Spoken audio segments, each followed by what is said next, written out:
de Thiès. Assalamu alaikum intercoalition. de Thiès. ku lim jum ñu ngi nuyu ñëpp ak ku nekk ci turam ak santam. À vos titres, cadres et rangs respectifs, nous vous saluons respectueusement. am kontaan lool nag ñëw tey ànd si ak yéen mbokk yi joxante loxo ndax mën a doon benn say mën a dem wuti ndam li le 17 novembre. mbokk yi le 17 novembre le Sénégal a rendez-vous avec son destin. loolu mooy wax man il y a des personnes. J'ai décidé de ne pas leur répondre. wante yéen askanu Sénégal yéen dinaa wax ak yéen lu tax ma nar a wax ak yéen c'est parce que wallaay juumu leen da ngeen amoon yaakaar rek moo tax juróom-ñaari weer ci ginnaaw ngeen jëloon seen yaakaar dénkoon ko ay ñett dafa amoon lu ñu leen digoon dañ leen digoon démocratie dañ leen digoon bonne gouvernance amul lu leen digoon lu nekk dëgg nañu fi ci dëgg xeetu wax bu ñaaw bu nekk teg leen ko ci kaw dëggu Macky Sall am net lu ñëpp fi la ñu fekk am net ñoom nag tey ci gàttal lu ñu jot a wax président Macky Sall on ne leur a même pas encore dit 10% de ça et ils ont décidé de déraper wante lu tax tey ma am mbégte parce que tey mbokk yi tey yàlla moo àtte xam ngeen dafa amoon benn waay ndeysaan mu taxaw ne allo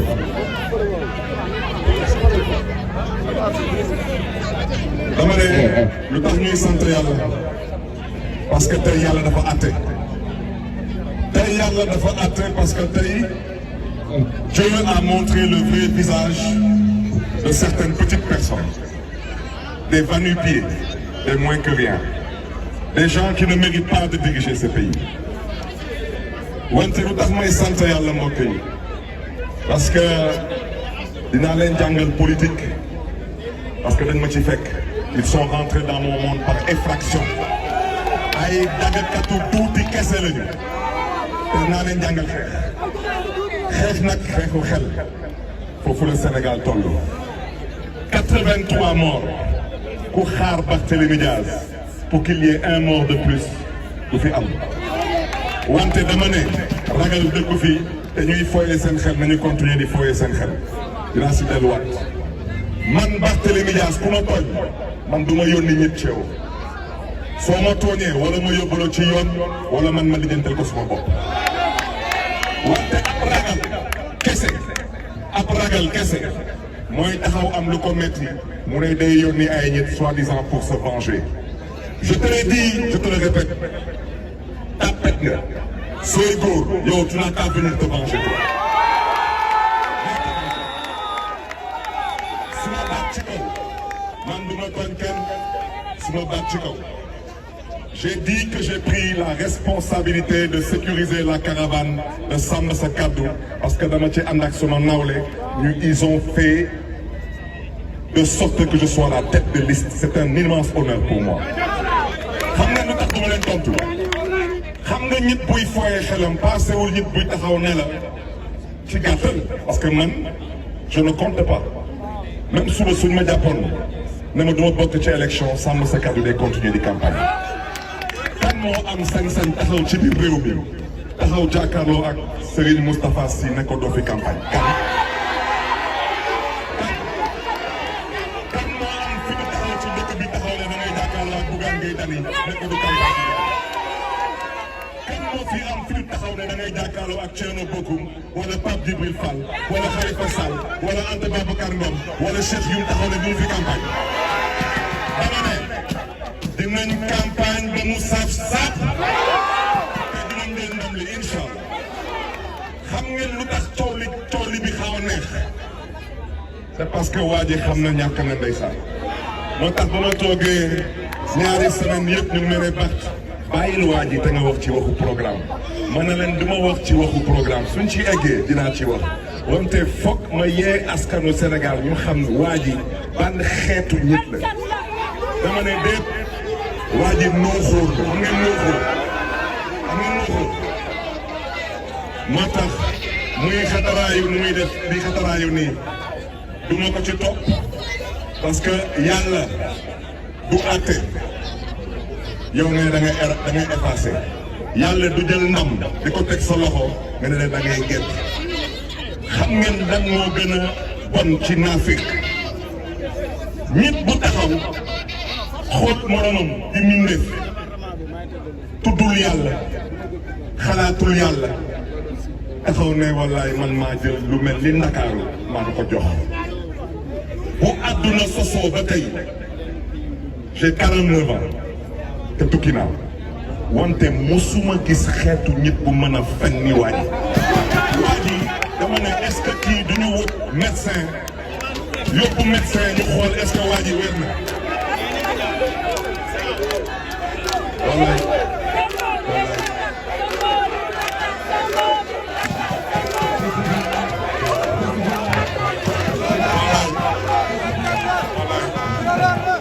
dama sax delluwaat ci yenn exemple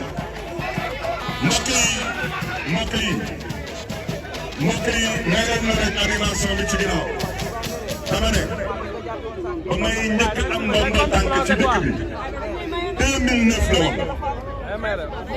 2009 ak tey ñaata at 2009 na ngeen laaj waa jooju fan la nekkoon ak ay mbokkam ba may njëkk a dégg maire ba ma déggaat maire 2014 laaj leen ko fan la nekkoon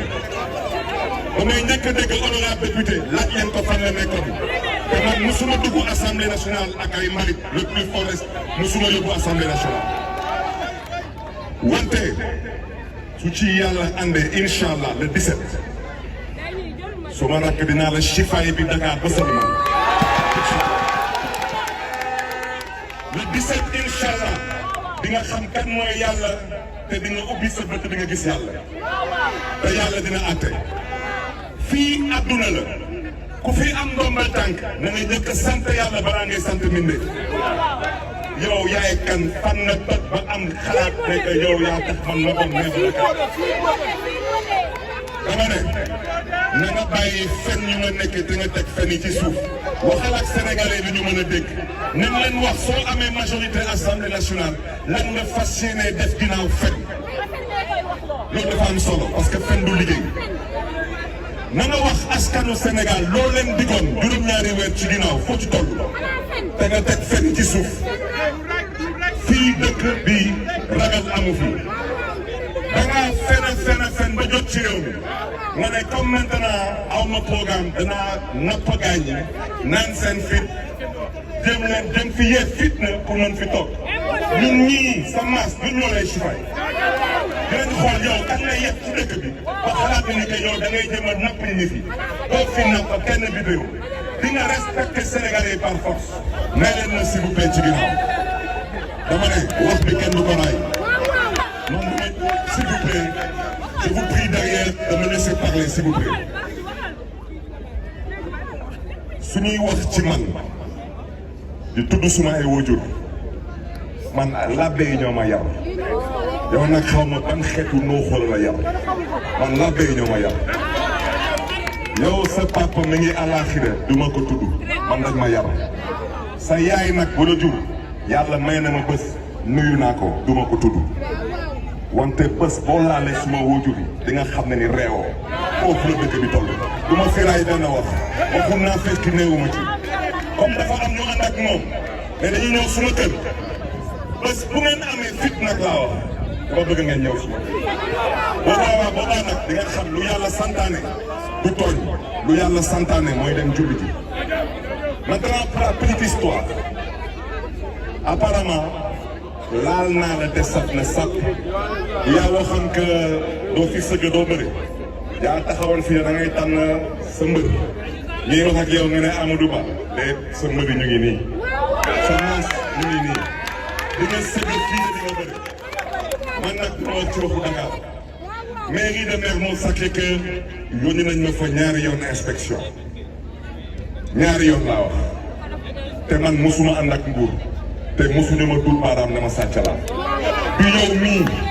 yow mii yaa may dut baaraam ne ma man mii sàcc la parce que sàcc su amee ci dëkk bi yow mii nañ ñuy wax waxu ONAS te na ni nga wax waxu ASER te wax ji du ko teg ci suuf dafa lu la neex mais je te le dis tout de suite et je ne te menace pas je serai un jour au pouvoir et on te réglera ton compte. Je te jure qu'on te réglera ton compte. Si tu crois que tu vas te mettre dans ce pays à menacer les gens avec des petits messieurs comme toi en train de vous amuser avec les deniers publics et vous pensez que rien ne va se passer, vous vous trompez lourdement. Lourdement. Dakar nag suba dinaa wax ak ñoom. da ngay dugg Dakar. kaay leen ñu neexal ko. je serai à Dakar mercredi. je serai à Dakar jeudi. je serai à Dakar vendredi. ba ma xool kat moom mooy tere campagne bi Dakar.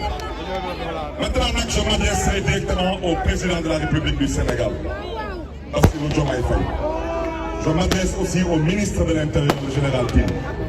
Je m'adresse aussi au haut commandant de la gendarmerie et je m'adresse au chef de la police. Le poste de ce petit mec, nous l'avons déjà transféré à qui de droit. On vit dans un monde civilisé. Munoo nekk entre guillemets premier ministre yow ngay menacer état ngay taxaw yow di menacer état moo tax lépp lu waa ji bind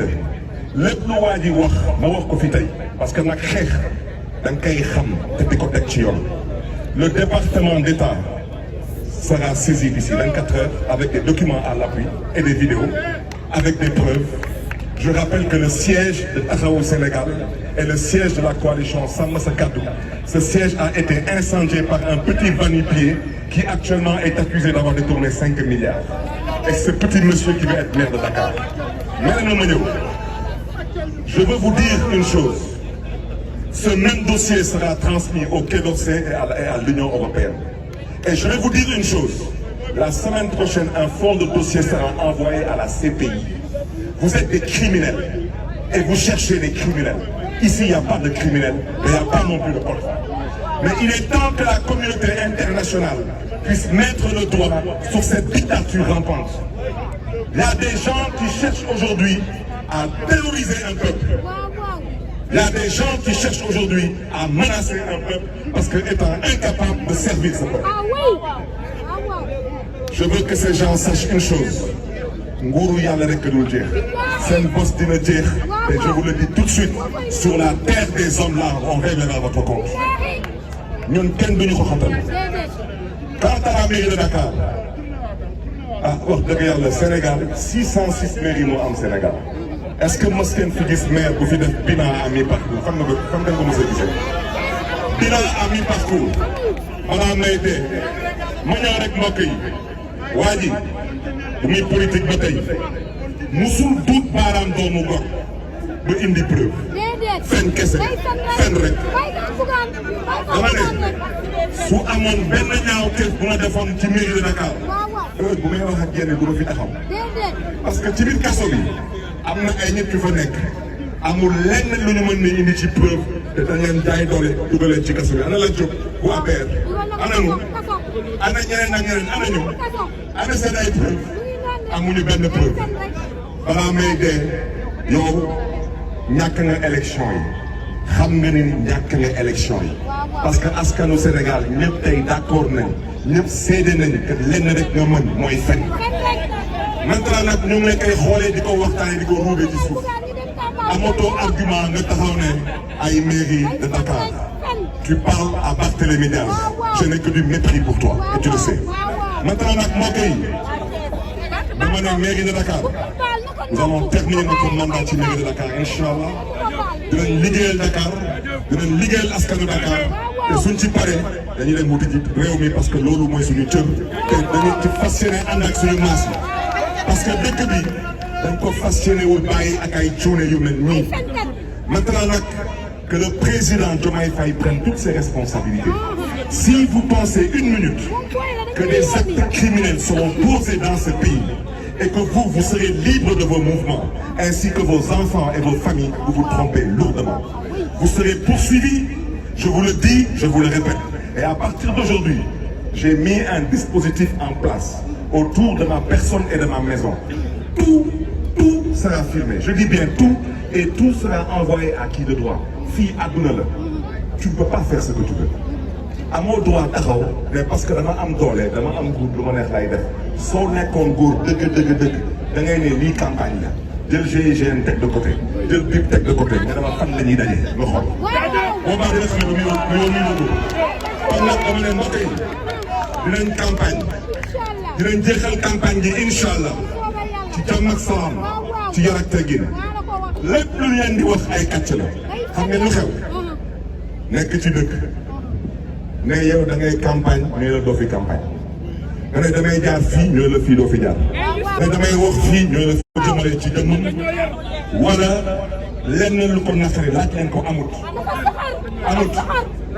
wante ñun ñii te am na yeneen coalition yu ko fi mën a seede fu ñu jaar même chose du ngeen fi wax ay saaga ay attaque ak ñoom seen ma ne leen ku mu neex nangu man Barthélémy Dias c'est fini ku ko defiti chifa yi kese bés bu ngeen sonnee ci chifa yi di ngeen nekk nit dama ne di ngeen ma bàyyi ci ginnaaw je vous remercie s'il vous plaît foofu lay daanale dama ne mu fi leen gis caravane campagne ay nit jóg di dem wuti ji ay xob di song ay nit amul fenn fépp fu ñu dem amul kenn ku ñuy song amul kenn ku ñuy saaga amul kenn ku ñuy attaqué à part waa Pastef loolu kan moo koy nangu ñoom laaj leen kan moo bàyyeeku ci sàmm sa kàddu leen di saaga wala leen di attaqué moo tax ma ne leen la politique de la terreur ça ne marchera pas bàyyi leen di foyer seen xel yi ça ne passera pas. Maintenant, apparemment, foofu lay daanele comme vous avez dit que vous allez venir vous venger, je vous attends. À bientôt. Thiès maa ngi leen di gërëm maa ngi leen di sant maa ngi leen di bëggee di seet Chifaye Ngaye Chifaye bu baax